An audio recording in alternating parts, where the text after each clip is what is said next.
I've looked up to him, his professional journey. He's an entrepreneur, so he is in the same lane that I'm in and does things that I love to do. And I figured it would be a great conversation to talk about his entrepreneurial journey. My name is Marc Thompson Jr. I am born and raised in Queens, New York. For those of you that are familiar with the vernacular, I'm a South Side guy. So when you think about, a rapper that's really popular now, 50 Cent, Yep. I'm from the area that he's from.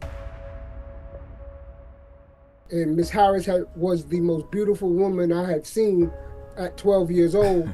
And so when she told me her husband was an accountant, this is a true story, sitting in the back of her class, I said, if accountants get beautiful women like this, when I grow up, I'm going to be an accountant. And I'm like, Chick-fil-A is in New York? I'm like, this could be the ground floor of a rocket ship. Mm-hmm. When you don't have the capability to do what needs to be done, the only thing you can do is wait productively. Yep. What I believe we need more than anything is opportunity to make money. And, obviously education, because if you earn, you can learn. If you learn, you can earn. If you learn and earn, then you're in a position to return. And that's what I was able to do.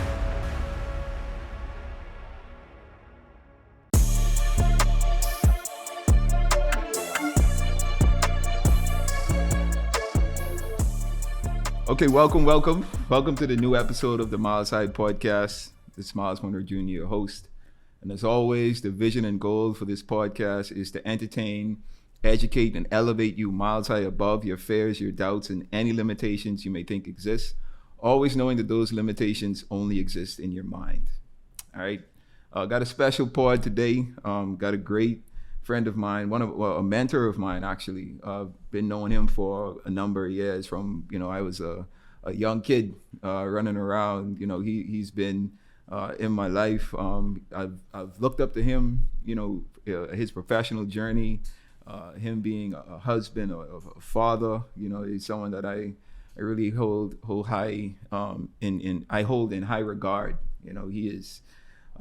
He's an entrepreneur, so he is in the same lane that I'm in and does things that I love to do. And I figured it would be a great conversation to talk about his entrepreneurial journey, because it has been a journey for sure. So I want to welcome for the first time to the Miles High Pod, my guy, Marc Thompson. What's good, Marc?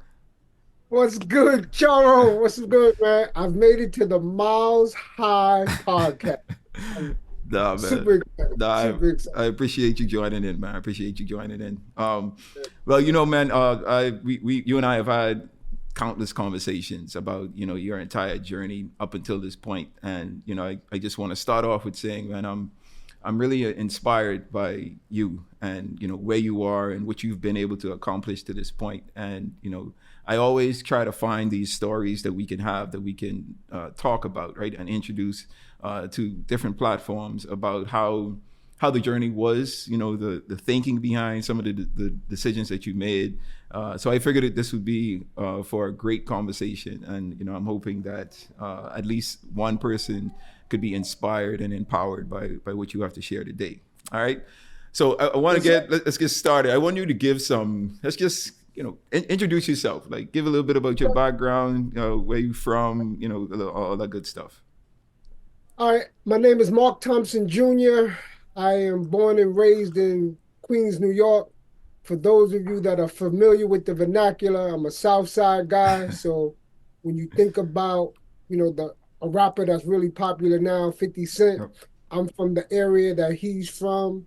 And so, when you think about music and hip hop and culture, Run DMC, LL Cool J, the Lost Boys, I'm from that part of Queens where Hollis, South Side all come together musically. Mm-hmm. My family is a mix of his, hers, theirs, and others, meaning I have a blended family where my biological father and my mom didn't stay together. My mom remarried, they had a kid.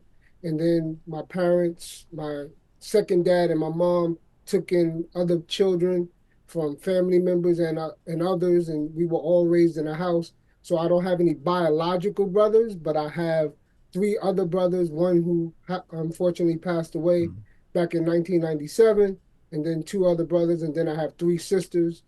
But I also have a lot because of that family structure. I have lots of brothers and Yep. sisters. Miles Monroe Jr. is one of my brothers.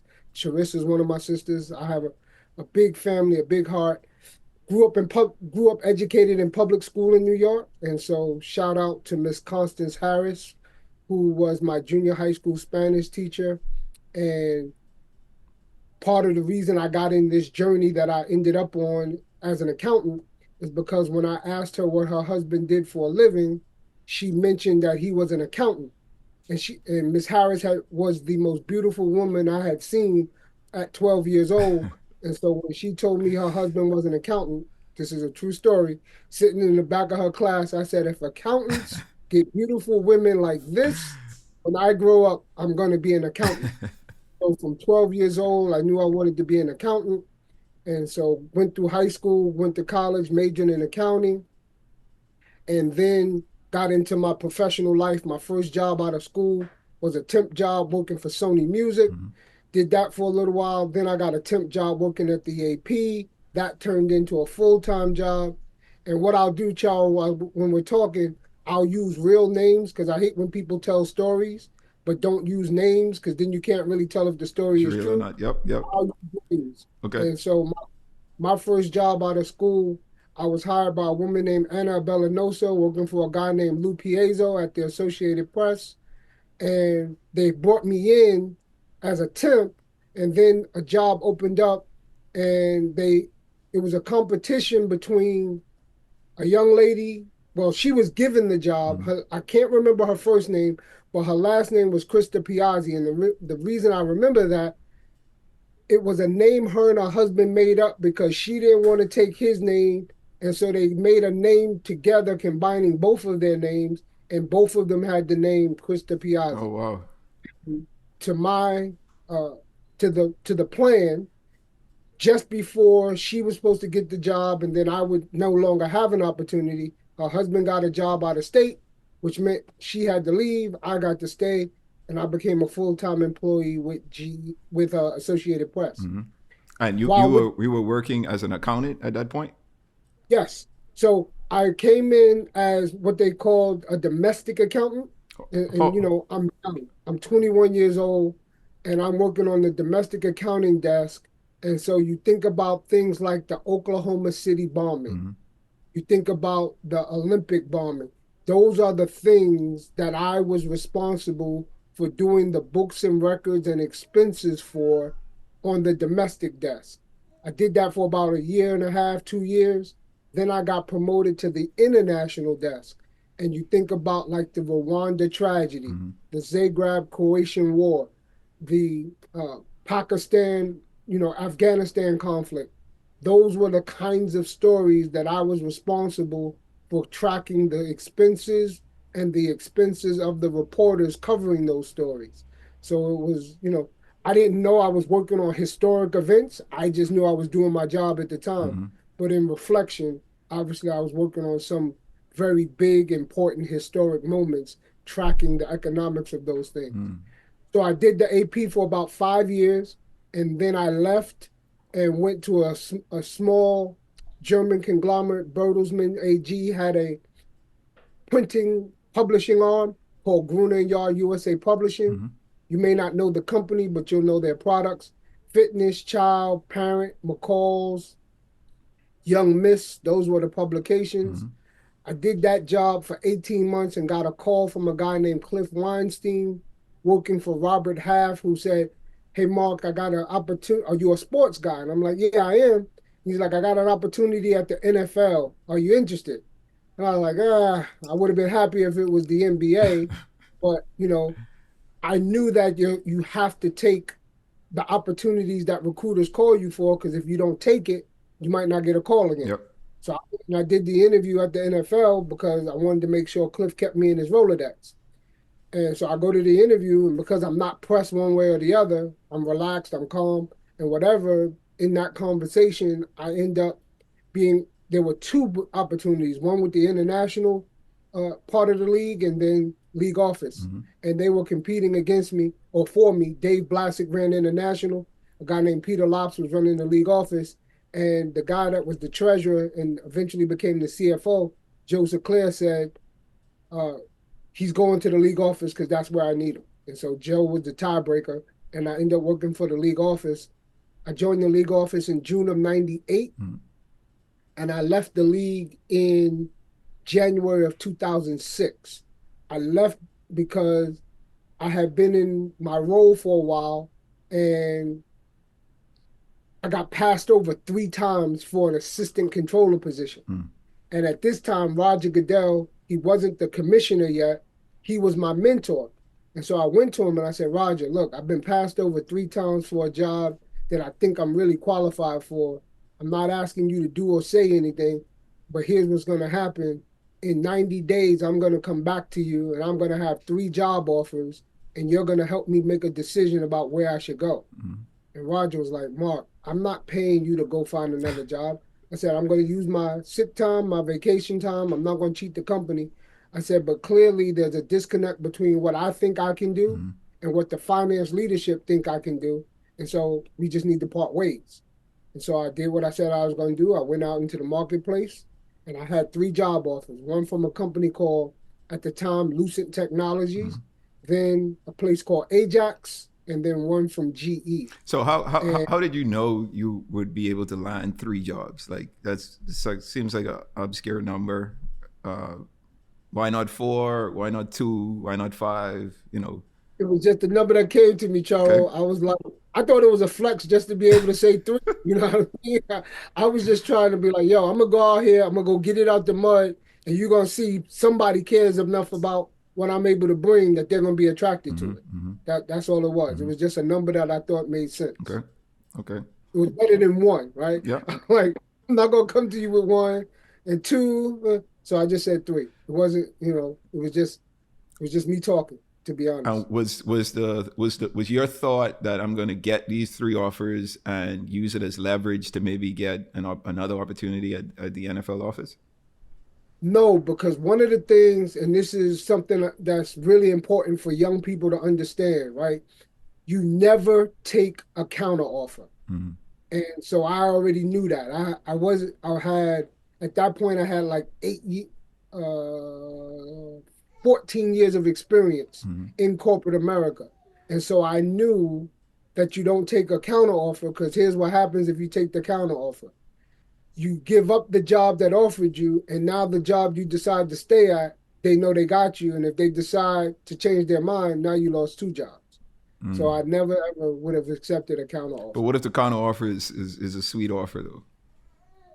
So the thing is, if you really wanted me, I was here. Why didn't you make that available before I told you I had something else? Because they would have, sometimes they need you to show your value or know your value in a sense, right? Because I'm as an employer, an employer isn't going to offer an employee a position or a raise just because they feel like it, right? There has to be some value attached to it.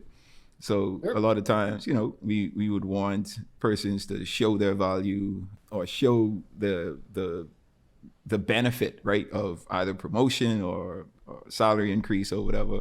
So that you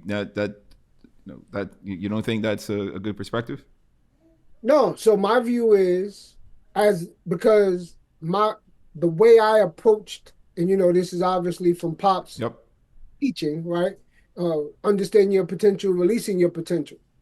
When you understand that work is the only place where you can convert your potential to proven results, I'm always about telling the story of how I made my contribution.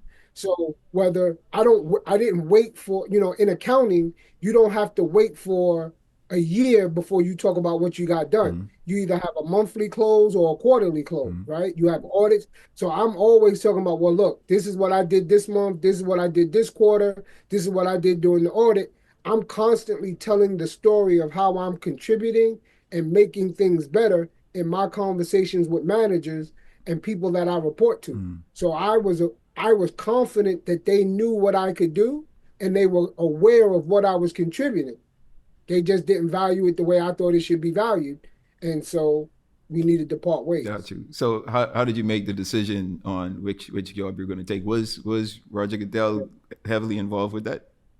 Yeah, he and I sat down and we went through it and we talked about it. Mm-hmm. And we both learned. I knew I was going to go with GE, but the way we talked about it was which was going to give me the best opportunity to accomplish my Mm-hmm. dreams. And the NFL was a great place to work. I enjoyed my time there. Mm-hmm. But the way I described the NFL, think about what's your favorite car? Like your dream car, what would you be driving? It's changed over the years, but right now it's I guess the Lamborghini Urus. See, and I was gonna say a Lamborghini because I knew you would like a Lamborghini, right? So imagine you have your Lamborghini and you're on this beautiful open country road, Mm-hmm. but there's a farmer's tractor in front of you. Mm-hmm.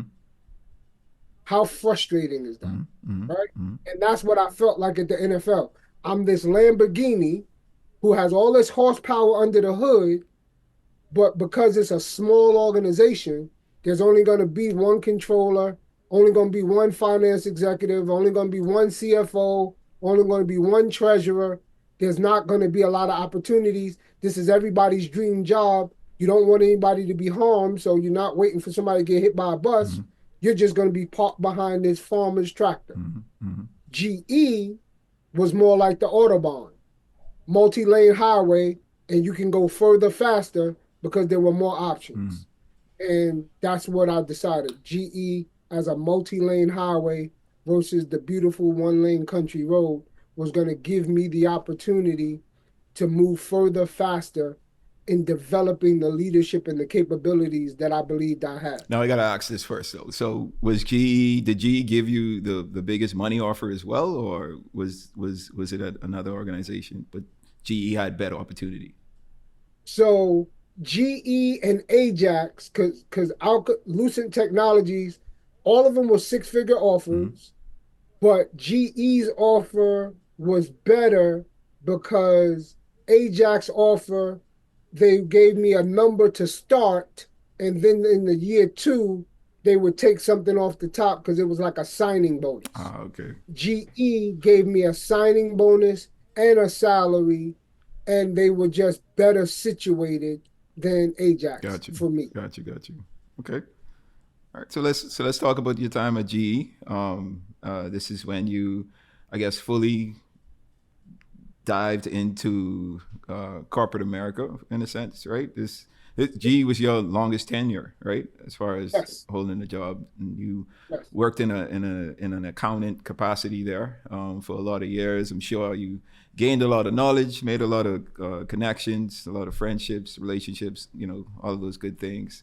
But how was it? Let's talk about your time at GE. Yo, shout out to my man Charles White. Charles White is a mentor of mine, good friend of mine, and while he was with me at the NFL, and when he watched me get passed over 3 times, we had a conversation in his office, and I call it one of my life-changing conversations, right? Because in his office, Charles cared about me, and he said, "Mark," and Charles, you've seen the transformation, so you'll laugh at this. He's like, "Mark, you're fat, black, and happy, and you need not to be. They're not going to give you the job for whatever reasons, and so." You need to think about what you're going to do next. And, it hurt my feelings, right? Because they used to call me the mayor at the NFL because everybody knew me, everybody liked me, but I wasn't going to get what I thought I should get out the deal. And Charles just gave it to me straight, no chaser. And he said, you need to think about where you want to go. And he's like, how long was this before you made the transition to GE? Oh, bro, within 6 months. Like, you know me, I don't play, Charlie. You tell me something true, I'm gonna respond to it quickly. Wow. Okay. So Charles said it, and then he's like, go work on a list of companies you want to work at. And I know it's gonna sound corny, but at the top of the list was GE. Oh, wow. GE was the #1 company that I wanted to leave the NFL for. And so then he's like, all right, we got the list, because on the list was places like GE, Walmart, Colgate, Palmolive, Procter and Gamble, Mm-hmm. like all of that. Mm-hmm. He's like, now let's find who do you know at any of these companies. Mm-hmm. And my brother Scott Brown knew a guy named Archie Elam, whose wife name is Debbie Elam at the time. She worked at GE NHR, and Scott got my resume to Archie. Archie got it to Deb. Deb put it on a platform, and all the controllers inside of GE could see my resume. Mm-hmm. And a guy named Roger Favano, funny enough, Roger Goodell, Roger Mm-hmm. Favano, Roger Favano sees my resume, and he reaches out to me while I'm in Arizona. I'm at the Arizona Cardinals conducting an audit. He calls my cell phone and he's like, I got your resume. Are you still interested in GE? And I'm like, absolutely.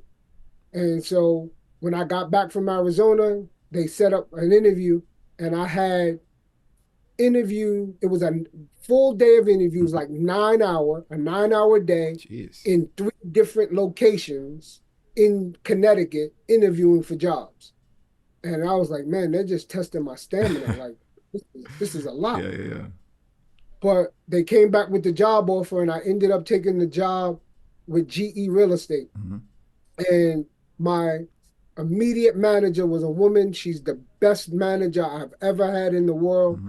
I still talk to her. Her name is Stephanie Jimenez.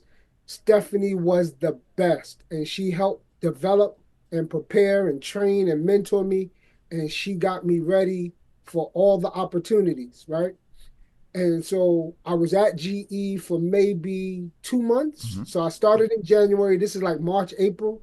And I'm like, I came to Stephanie and I had a 2-year learning plan that required that I go to Crotonville every 6 months. Mm-hmm. And when, Crotonville was the learning academy, it was like the world famous place where you went to learn GE's leadership training. Mm-hmm. It was the elite of elite places inside corporate America, when learning universities were like the thing that big multinational companies did. Mm-hmm. So when I presented her all these classes that I wanted to take, she was like, Mark, how are you actually going to get any work done if you're taking all these classes? And I said, I commit to getting the work done. Do you commit to funding me going to the classes? Mm-hmm.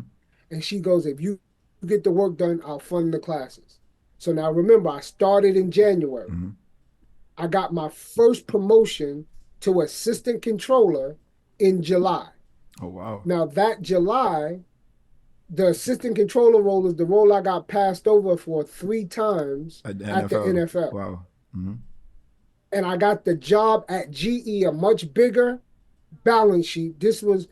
When I started at GE, my first meeting with the finance team, they were talking about growing the balance sheet from 25 billion to 50 billion. Oh, wow. That's how much they were going to grow the balance sheet while still making $150 million a year. Mm-hmm. Mm-hmm. These were numbers that I didn't see, at the NFL in a revenue kind of sense, Mm-hmm. right? Mm-hmm. And I'm the controller, and in July is the first time, July 2006 is the first time I go to Crotonville. Every 6 months on target, I was at another class in Crotonville. Mm-hmm. I went to Crotonville so often that, because this, Charles, I eat the same thing everywhere I go all the time. Yeah. Right? So when I could be late to dinner, and when I would pull up to the table with a group of friends, Mm-hmm. the hostesses had seen me so often, by the time I would pull up, somebody would be bringing the cranberry juice, somebody be bringing the grilled chicken with the fries, and they're like, "Hey, Mark, when did you order?" I'm like, oh, They this just is know. my private club. Yeah, like this is my private club. I'm here a lot. They know me. And that was my flex and my swag, because Stephanie was willing to fund my development, and because I kept doing the work and putting in the effort, she got me the opportunities I needed to get. Mm-hmm. So let's talk about your. Let's get a little personal, right quick, right? Because you initially said that when you were 12 years old back in school, your Spanish teacher, you asked her, what does her husband do for a living? She said an accountant. You said, man, if an accountant could get this beautiful of a lady to be his wife, that I want to be an accountant, right? So at which point in this journey where did you meet your wife and you guys got married? I want to introduce you to the Monroe Global app. the ultimate platform to empower your leadership journey and inspire your purpose-filled life. Access timeless teachings designed to help you grow in every area of your life. From leadership development to personal growth, Monroe Global has it all at your fingertips. With the Monroe Global app, you'll have exclusive access to powerful videos and messages from the legendary Dr. Miles Monroe, a digital library packed with life-changing content right at your fingertips, and a vibrant global community of visionaries, leaders, and change makers just like you. Whether you're at home, on the go, or in the office, the Monroe Global app ensures you never miss an opportunity to learn, grow, and lead. Available now on Google Play and the Apple App Store, the Monroe Global app is your gateway to unlocking your potential and impacting your world. Download the Monroe Global app today and take the first steps toward living the life you were born to lead.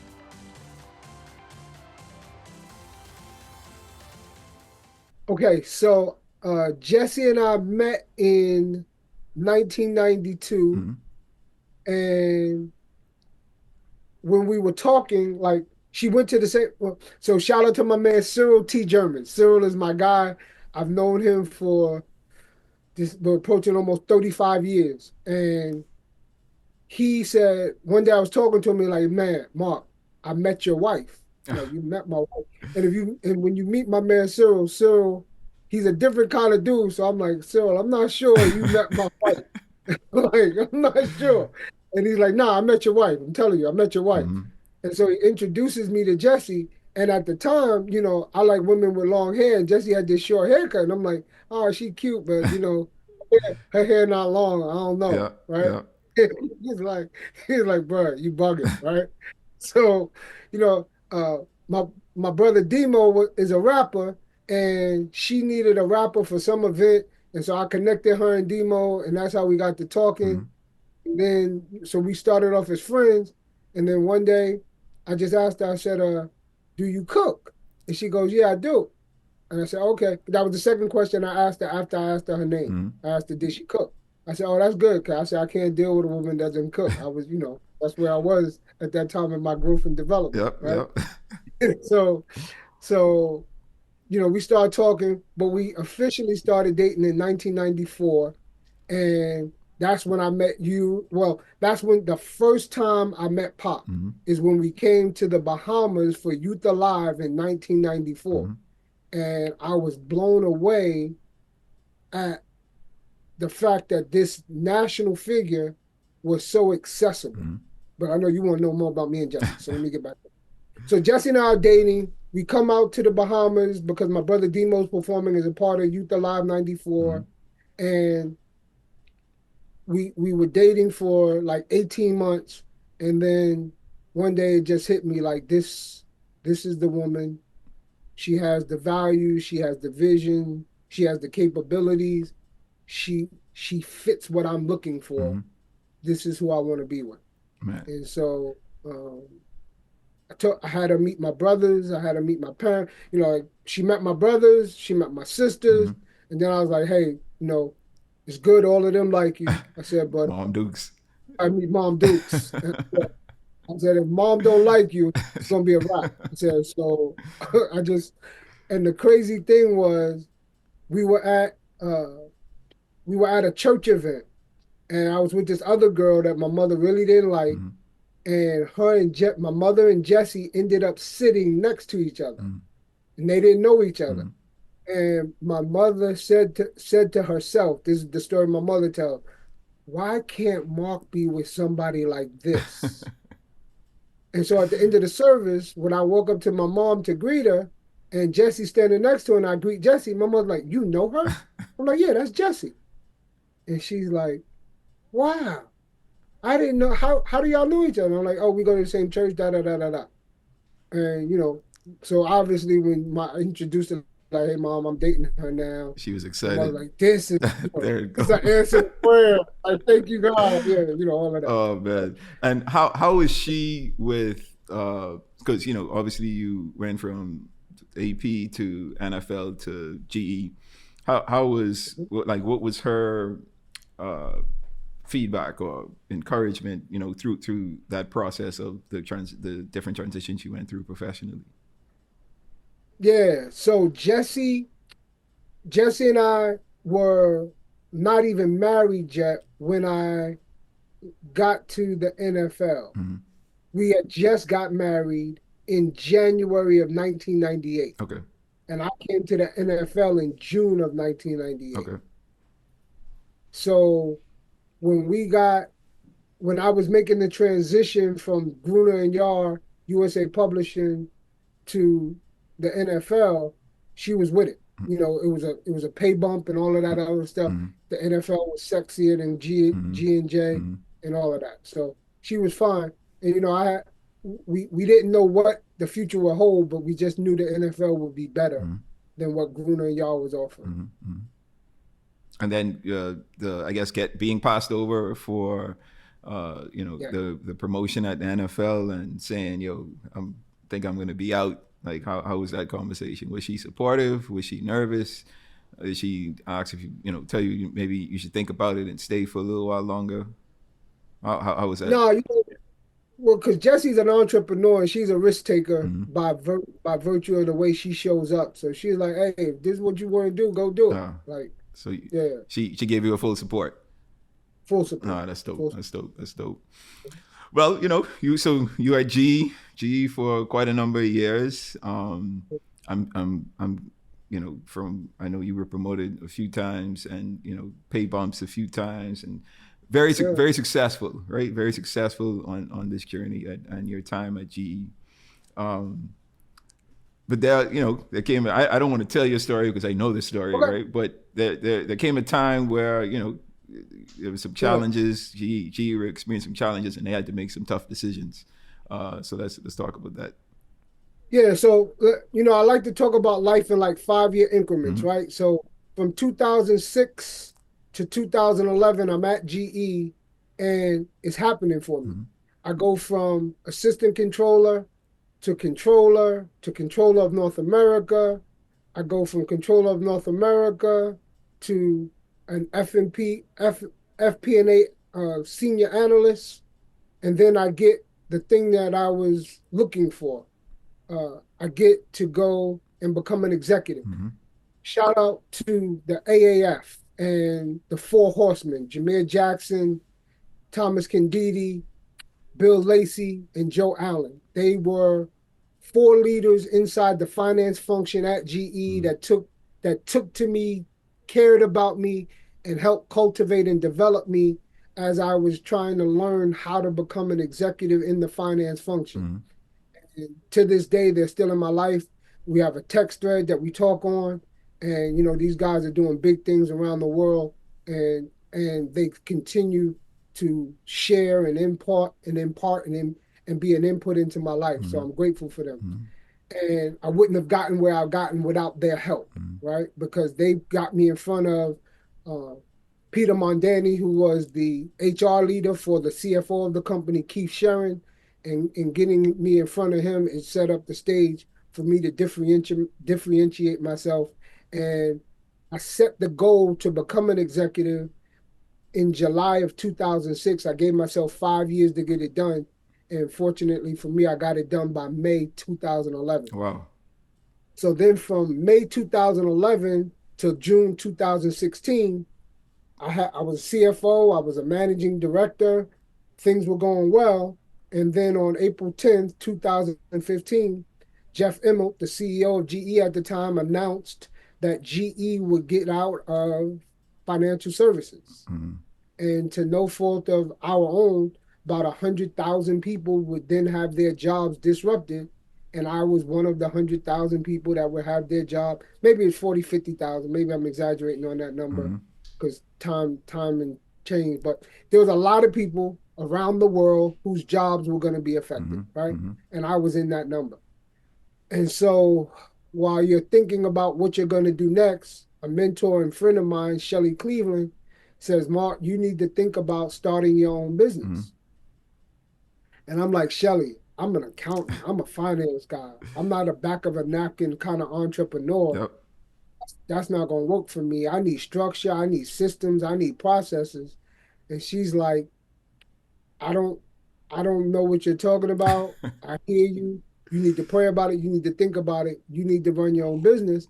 She says, because you've had a lot of autonomy here at GE and you're a big leader with a big personality.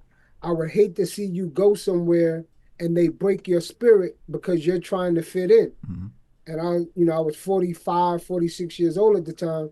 I said, Shelly, I'm a grown man. I said, nobody's going to break my spirit. Mm-hmm. I said, I'll walk away before I let somebody break my spirit. Mm-hmm.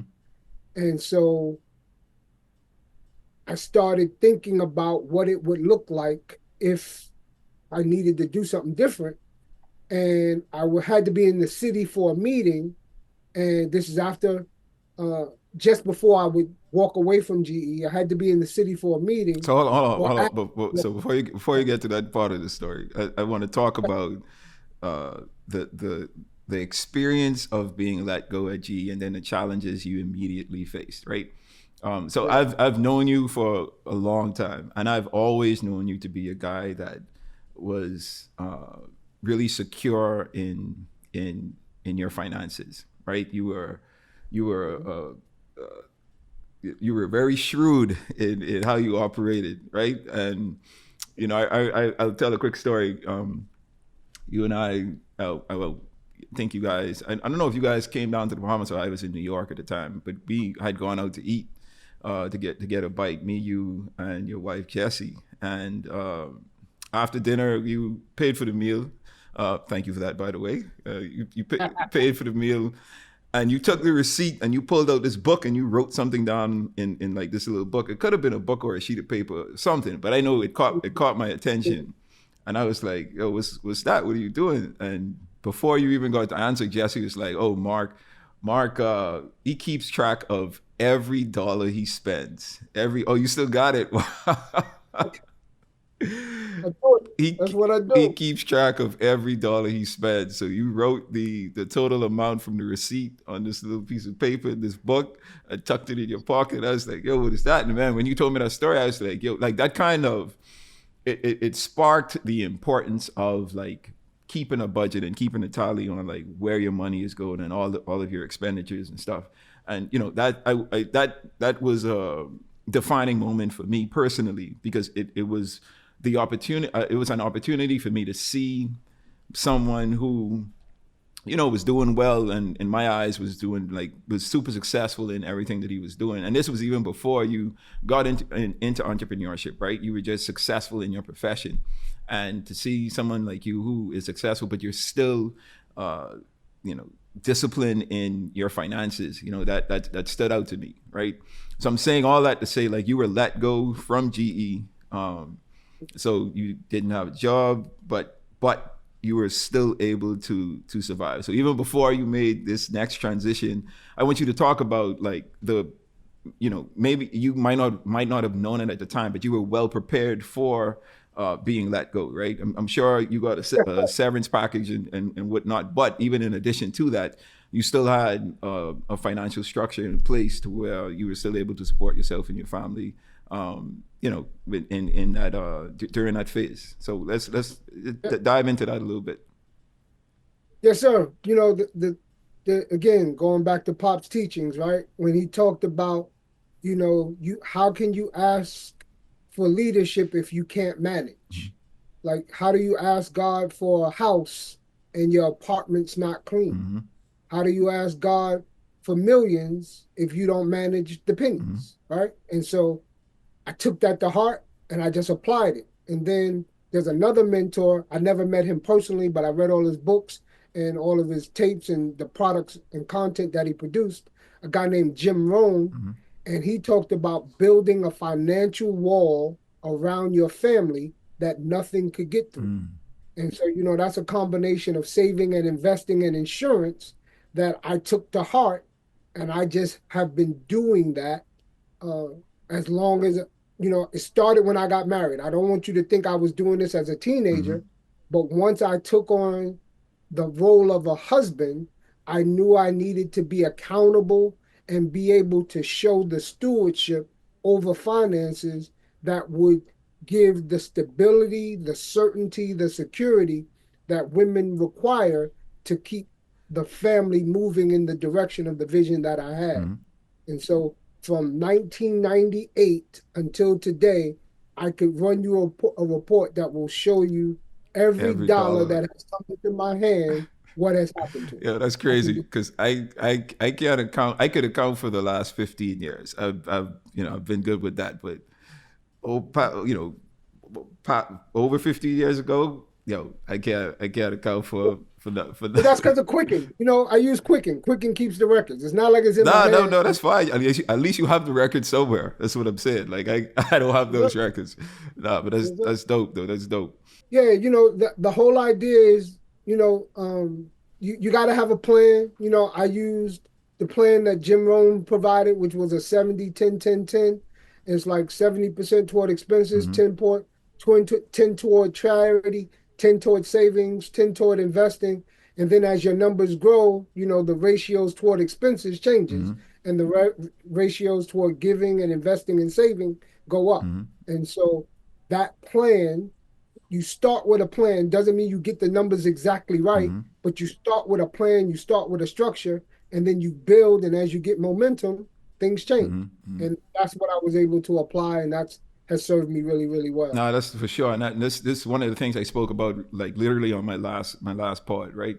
The importance of planning and how planning is so effective in so many areas of our lives, right? Because it allows us to be able to meet challenges and be able to pivot more easily because the plan is already in place, right? And we've been implementing and executing this plan over a period of time, and it prepares us for the unexpected in a sense. So that's And like Mike Tyson says, everybody got a plan till they get they punched in get the punched in face, the right? face. Absolutely. And, and when GE punched me in the face, because I plan to be a CFO of one of GE's companies, Mm-hmm. right? Mm-hmm. So you get punched in the face, and then you gotta, think Yeah, about it. yeah, yeah. And so I get punched in the face. I'm going to a meeting, and on my way to the meeting, I see Chick-fil-A on the corner of 6th Avenue and 46th Street. Mm-hmm. And I'm like, Chick-fil-A is in New York? I'm like, this could be the ground floor of a rocket ship. Mm-hmm. So I called Shelly after that meeting, literally while I'm walking back to the train. Shelly, I just saw a Chick-fil-A in New York City. Are they growing in New York? That's a Southern thing. Mm-hmm. And she goes, I don't know, but there's a former GE guy, Chris Thomas, shout out to Big Chris, Mm-hmm. who is at Chick-fil-A. Maybe he can tell you more. So Chris and I were aware of each other, and we had similar circles of friends, but he and I weren't necessarily friends at that point in time. Mm-hmm. So Shelly introduces me to Chris. Chris and I have a quick conversation, and he's like, look, I can't help you, but I'll put you in touch with, and shout out to my man Marlon Terrell. He's an operator in New Jersey Mm-hmm. who now has 2 stores, multi-unit, one of the rare multi-unit operators Mm-hmm. in Chick-fil-A. And he and I have a conversation. Marlon takes my call, and we're talking. I'm giving him a little rundown on my background. Mm-hmm. And he's like, look, there's part at that time, 2016, there's 80,000 people that apply. Chick-fil-A only picks between 150 to 200, Mm-hmm. right? Mm-hmm. And I'm like, well, I got through the funnel at GE. If it's for me, it's for me. Mm-hmm. He's like, yeah. I said, so do you think I should apply? He says, Mark, I encourage you to apply. Mm-hmm. So I apply, and I start going through the process, and I get to the point where they say, hey, you know what? We're interested. And they say, look, it's going to take 2 years before we kind of know what's going to happen. And so they took every minute of every day of 24 months. And on August 3rd, 2018, I did what is called ring the bell. Mm-hmm. And that's when you get through all the interviews and they select you to be an owner operator. And I must have had no less than a dozen to 15 interviews Wow. with different people at different times. And the thing that Chick-fil-A is really good about is understanding the why you want to do this. And for me,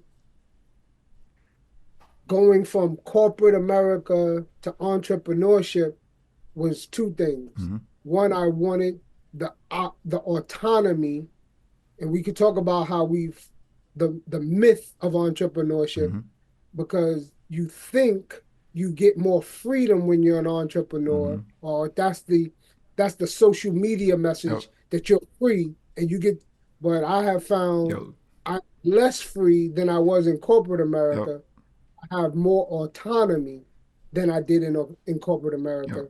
And then I also get to be a job creator in my community. Mm-hmm. Those two things, the autonomy and the job creation, are the things that I value most at being an entrepreneur. But it was also the structure for you, right? Because there are different types of entrepreneurs, right? So from your background in accounting and the structures that you were used to, and especially coming from corporate America, there were structures in place, and you had like, I got to do this at this time and accomplish this, and you had So all of these things that's in place. absolutely a fact. Mm-hmm. So Yeah, that's absolutely a fact. Because franchising, the reason I decided to go into franchising as an entrepreneurial endeavor mm-hmm. is because it best mirrored what I thought I was capable of doing inside a structured venue. Yep. So Chick-fil-A brings the systems, the structures, the processes. I bring the leadership, the entrepreneurial drive, the care about the community, and we combine it and we build something together that has impact and is transformational. Yep. And I'm grateful. Nah, cool. So you got the call that you were accepted in the fold of 200 out of 80,000. Congrats on that. And then I think they told you that in what 12-month period your store would be open, right? Yeah, so we're sitting in the interview. It's August 2018, and they're like, "Yeah, Mark, we expect you to be open October 10th, 2019." Mm-hmm. And I start laughing. Mm-hmm. And the woman interviewing me at the time, her name was Maureen, and she's like, "Mark, why are you laughing?" And I said, "You don't know why I'm laughing?" She's like, "No." I said, "Anybody that knows me knows that I've been talking about by the time I'm 50 years old, I'll be out of corporate America. I didn't know what I would be doing. I could have been pastoring. I didn't know. Yep. But when you said October 10th, 2019, the store would open, that's my 50th birthday, literally. Dope. I was like, I knew I was throwing a big party, and now the party going to be even bigger. Yep. We're opening the store. Yeah. That's going to be a busy weekend, right? Yep. And because I know they open stores on Friday, Saturday, Thursday, Fridays, and Saturdays in Chick-fil-A for their opening weekends, right? So we have that conversation, and she's like, "Well, that's the date you're going to open." So I'm working at Nielsen at the time. Again, shout out to my man, Jameer Jackson. He was the CFO at Nielsen at the time, and he pulled me over to do some work. So I'm working at Nielsen at the time, and Nielsen goes through a restructuring, and I raise my hand like, "Hey, I'm out." I'll take that package because this is June, Yep. and I just got to get from June to October." Right? I'm like, "Oh, this is like hitting the lotto. I'm going to get a small bag, then I'm going to get a bigger bag," right? Yep. So I get the bag and I leave, and I'm just hanging out. And then October 19 comes by, and they're like, "You know what? It's not going to be ready. We got some delays due to New York City laws and requirements." And fine, got it. And then the pandemic comes in February 2020, and everything shuts down for as long as everything shut down. And so, I'm in, we talked about this. I'm in what's called a holding pattern. So before you get to this story, because this what I want to get to, right? So from 2018, right, when the store was supposed to open, you officially didn't open until what was the year? September 2022. 22, right? So we're talking a 4-year span where you. October 2019 is when I'm supposed to open. Oh, okay. I get selected in August 18. of 2018. Got you. Yeah. So 2019, you're supposed to open. You don't open until 2022, right? So that's a 3-year span now where you're just kind of sitting in limbo, had all of these expectations. And then there's just delays on delays on delays with, the city, this and this limitation of that, and this isn't done correctly. So, it was a period where I'm sure like you could have asked yourself, man, like, did I make the right choice? Is this something that this is something that I'm sure that I want to do. Will this ever happen? But your experience was kind of different, and I like this story because I'm sure like there are a lot of us that go through this, right? We have these plans and expectations, and when things don't work out the way we want them to, we tend to get frustrated and sometimes quit, right? But I want you to talk about this here and like tell us how you approach this delay, this holding pattern that you as you describe it, and then how you got through it. Do you feel like there's more to life than what you're experiencing? That deep down you're meant for something greater? It's time to stop wondering and start discovering. At the Monroe Institute of Leadership, we believe every person carries a unique purpose, a calling designed specifically for you.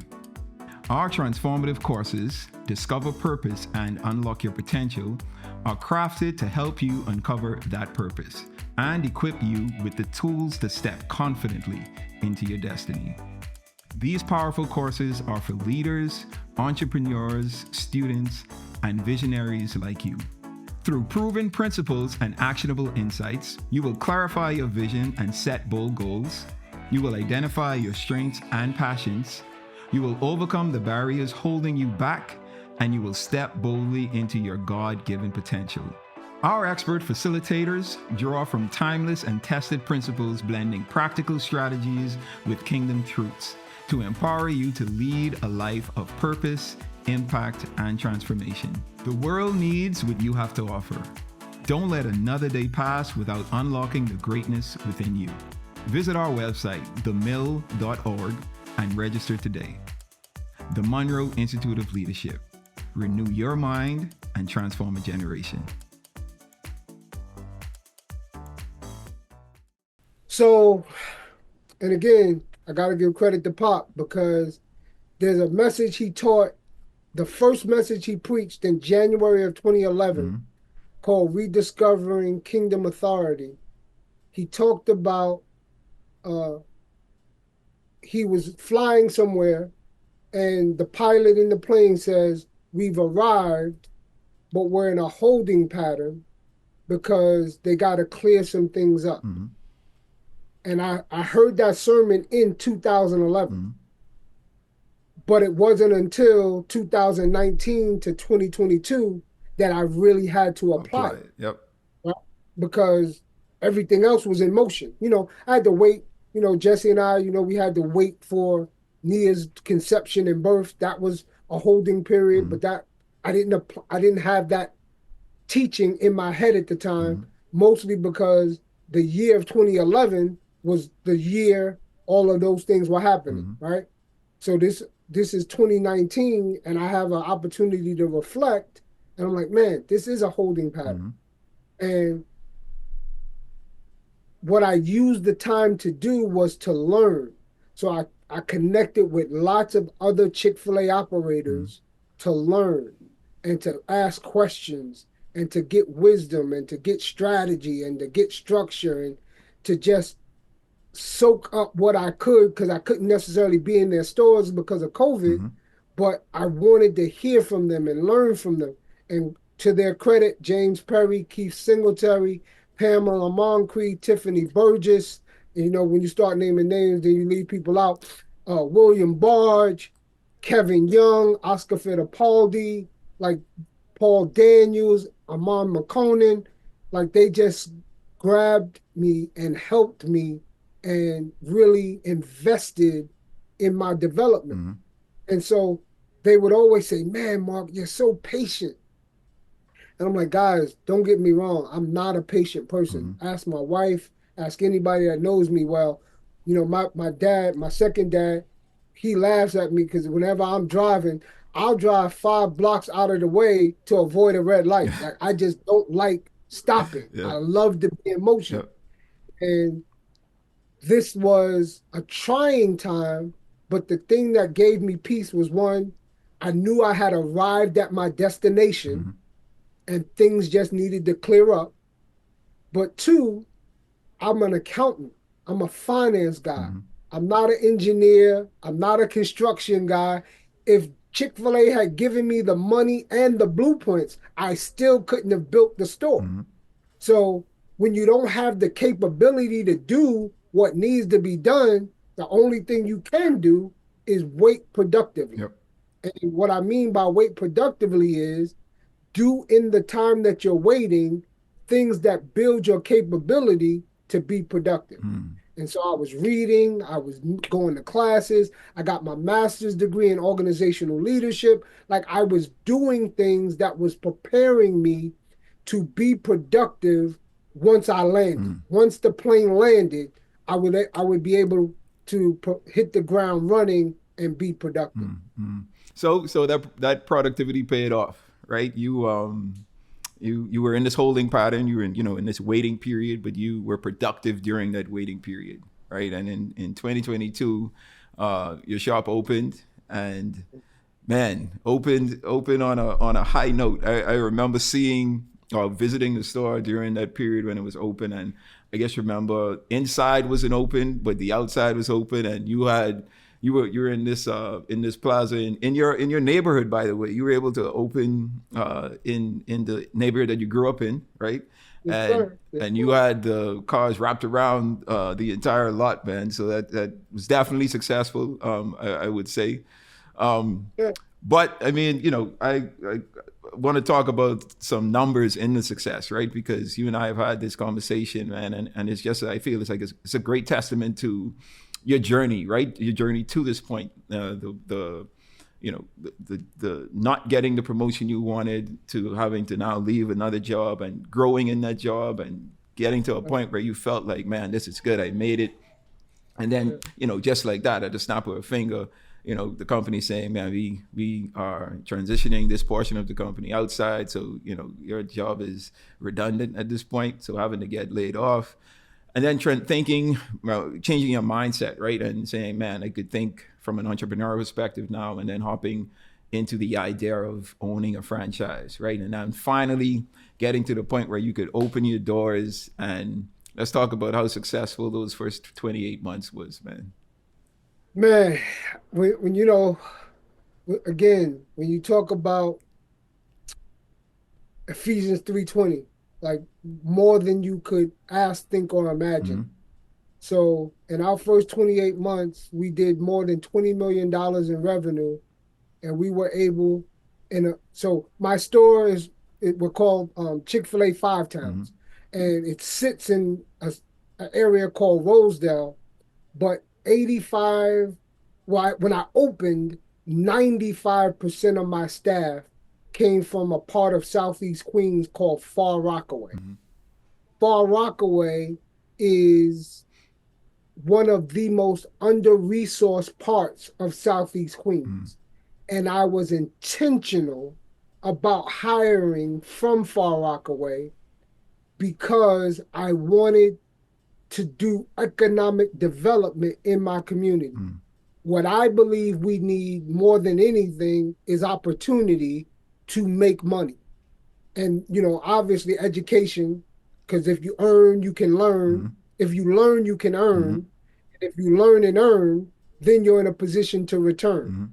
And that's what I was able to do. I learned, I was earning, and now I could return to my community and put people in positions to economically improve their lives. And so in the 28 months or so we've been open, I've been able to put $4 million into the families that live in Far Rockaway, Queens. The second largest item on my P&L is my labor line. The only thing I spend more money on than people is the food that we use to serve our customers. And so I am, like, that's the thing I'm most proud of. I'm a job creator. I have people that are making more money than they've ever made.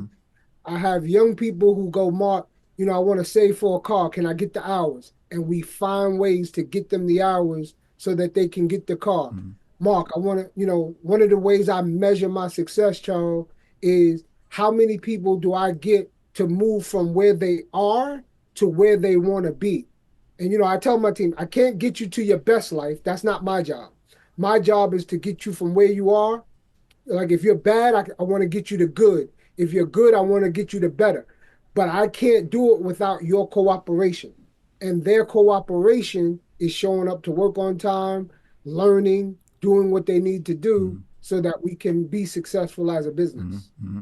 So not only did you had revenues upwards of 20 million in the first 28 months, but you also have been honored one of 16, right? 16 persons. One of In six 2024, one of yes. 16 persons in 2024 last year, just last year. Actually just got the news late fourth quarter last year, and you'll actually be receiving the award this year in a couple of weeks, right?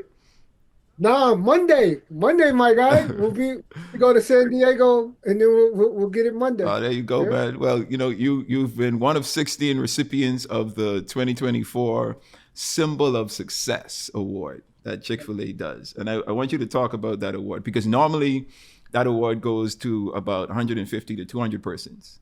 But yeah. last year, you were one of 16. So let's kind of highlight that award, and talk about what it is, and why it's why it's a big thing, especially within Chick-fil-A. Yeah. So symbol of success is the recognition that Chick-fil-A bestows on its owners and partners when they grow the business 20% year over year. And so normally, like Charles said, it's 100, maybe 200 in some years, where that many operators have been able to grow their businesses 20% or more. In 2024, in a very challenging environment, Mm-hmm. only 16 operators were able to get that done. And I was one of the 16, and I was one of only two in the Northeast region Mm-hmm. uh, that was able to do it. Mm-hmm. And I'm one of three that look like us. A young lady named Danielle out of LA, brother named Matt out of Detroit, and then me. Mm-hmm. And so it's a real honor, a real privilege, real pleasure. It speaks well of my Mm-hmm. team and the way they perform and the way they got it out of the mud, because it wasn't easy, but it also, is a testament to the community's embrace of me and the business and what we're trying to do inside the community. They recognize and they support and they love on us by showing up and spending their money. And like I tell my team, nobody owes it to us. We have to earn it Mm-hmm. every single day, because people don't have to spend their money with us.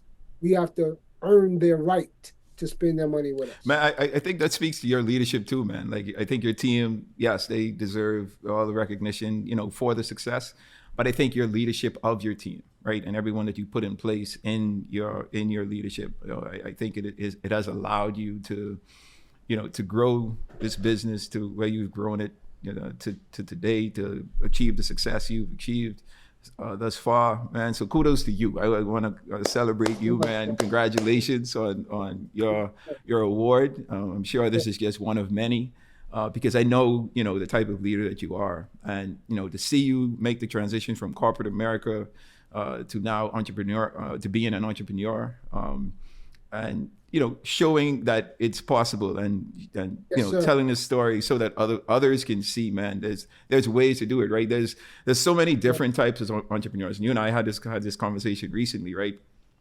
I and you said something early on that I want to kind of just kind of lean into right now, and it's like, people think that owning your own business and being an entrepreneur, like you're free, right? You're outside of the structure of an organization or a company or a Yes, corporation, sir. and you have more time. But like, being an entrepreneur, being a business owner, like, all of your time is dedicated to the business, right? You have it's more like, at least I tell people all the time, like, being in a corporation, there is structure, right? So you're able to follow the structure that is in place for you. Being an Yes, sir. entrepreneur, being a business owner, you have to create the structure, right? And Yes, that sir. takes time, that takes discipline, that takes sacrifice. So it's a lot more work, man. And seeing you be able to make that transition, and obviously, the type of business that you chose has had a lot to do with it, because there's already a lot of structure in franchising, but there's still a lot of leadership and development that you had to go through to get to this Yes. point as well, man. So, congratulations to you and all the successes you've achieved, man. Thanks so much. And it's true, man. I wish there was a way to counter the narrative that being your own boss is the thing. Yep.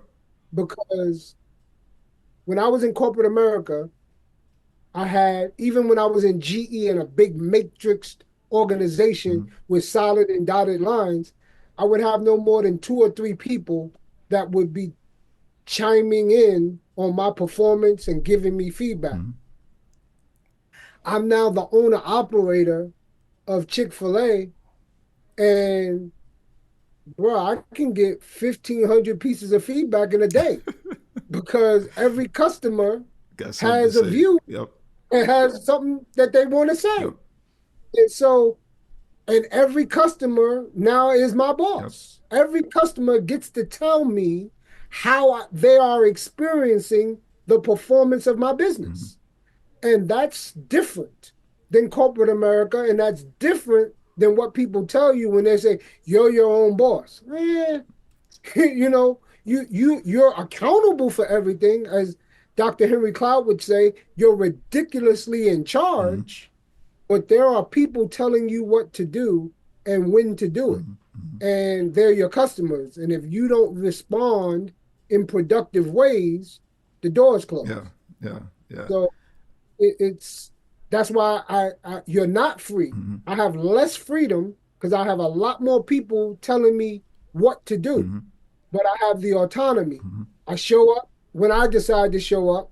I stay as long as I decide to stay, and I make the decisions that I want to make the way I want to make them. Nobody gets to tell me how to make the decisions on the culture I want, the leaders I want, the talent plan I want, the compensation plans I want. I get to run all of that in a way that fits my values, my vision, my character, my competence.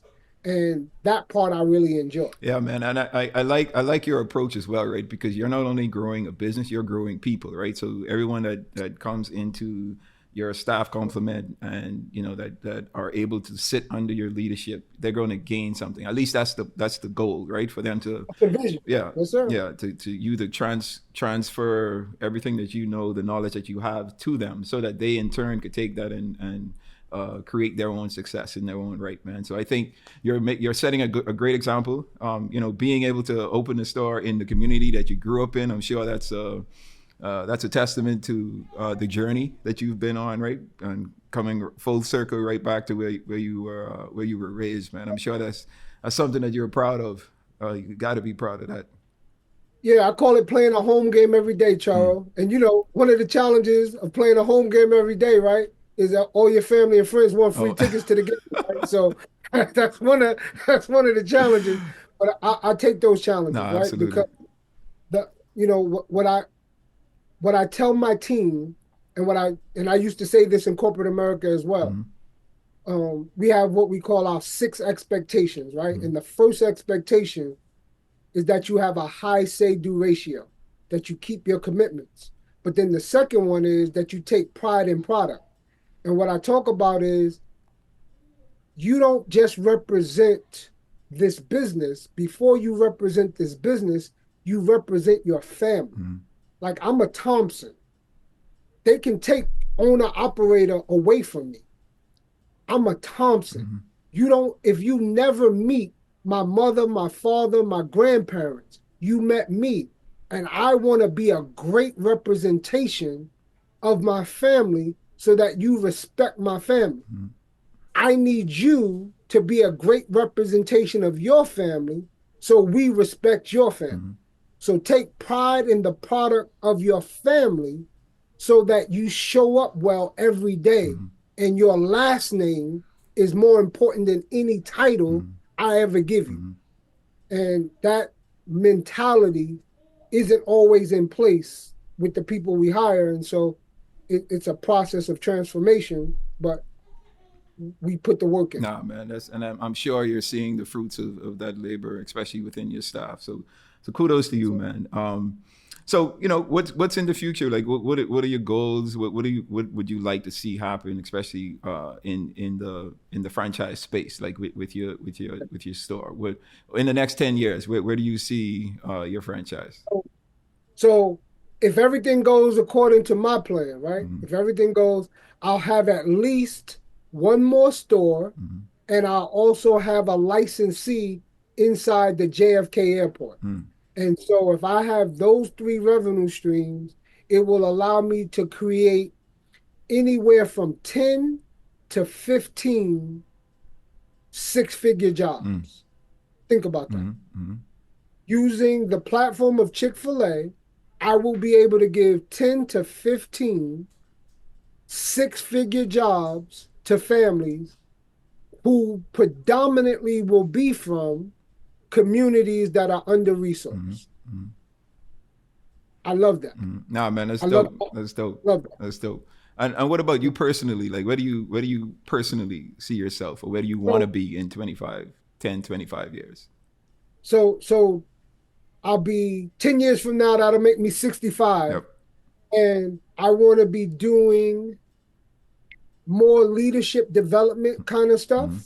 where I'm using the platform that Chick-fil-A has provided and other platforms to go out and tell this story of entrepreneurship and the ability to own and operate and serve your dominion gift to the world Mm-hmm. and benefit from it, Mm-hmm. right? Because especially, look, in this moment in time where we're hearing so much about things that the narratives that are being spoken are so untrue, and it could be dispiriting to people that look like us.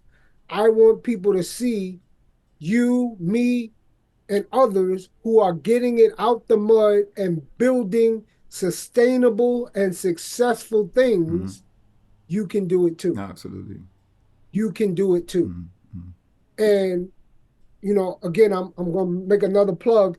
If you don't read anything else in 2025, read Releasing Your Potential. Mm-hmm. Anybody that hasn't read it. And if you have read it, reread it. Mm-hmm. Because the idea of work helping you refine your gift so that you can give it to the marketplace as a highly developed skill is a real thing.